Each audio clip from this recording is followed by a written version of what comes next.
It's late fall, and these are our Japanese red maple trees in our yard, and they have great color. In this video, you'll learn how we get that great color. Hello, my name is Mike Hurst from Highland Hill Farm. Today we have in front of us a Japanese weeping maple, and I'm going to tell you how to water and how to fertilize it. When we fertilize our plants, we usually fertilize them about once or twice a year. The first time is just to make sure that it's the right color, and the second time is for next year's growth. The reason that we are concerned about fertilizing for next year's growth is that a Japanese maple is considered to be a determinate plant. A determinate plant means that each and every year that when it grows out, there's a determinate amount of leaves and stem that can be formed. And that the determined amount of leaves and stem formed is determined by last year's growing season. If the growing season from last year was a good growing season, the plant makes many new leaves and stem parts for the next year.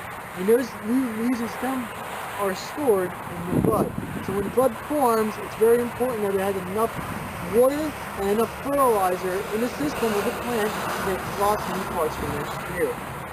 When we fertilize for next year, we usually fertilize in about early August. That way that the fertilizer can get into the soil and get into the plant system.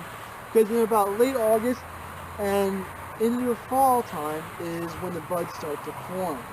And when we use fertilizer, we use a soda-release fertilizer called Osmocote, and we just do a broadcast fertilizer just on the top of the plant on the surface. We don't ever put any fertilizer injections or any of the liquid type in. We just use the granulated form that slowly releases over time.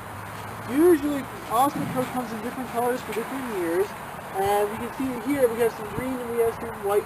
The green stuff's from this year, the white stuff's from the other year. That way we know if we fertilized it or not.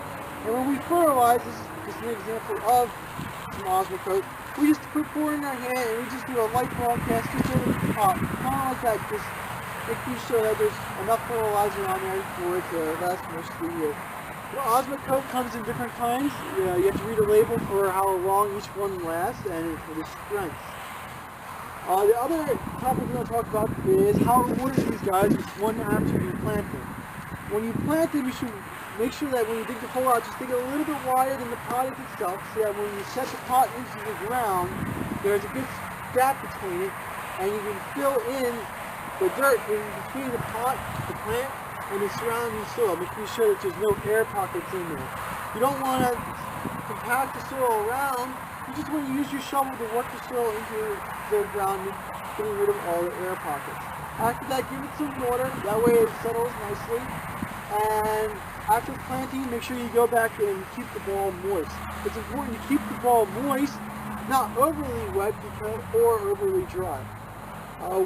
If it's overly wet, there is no oxygen that gets into the soil, and then the root starts to rot and it dies. The whole plant dies.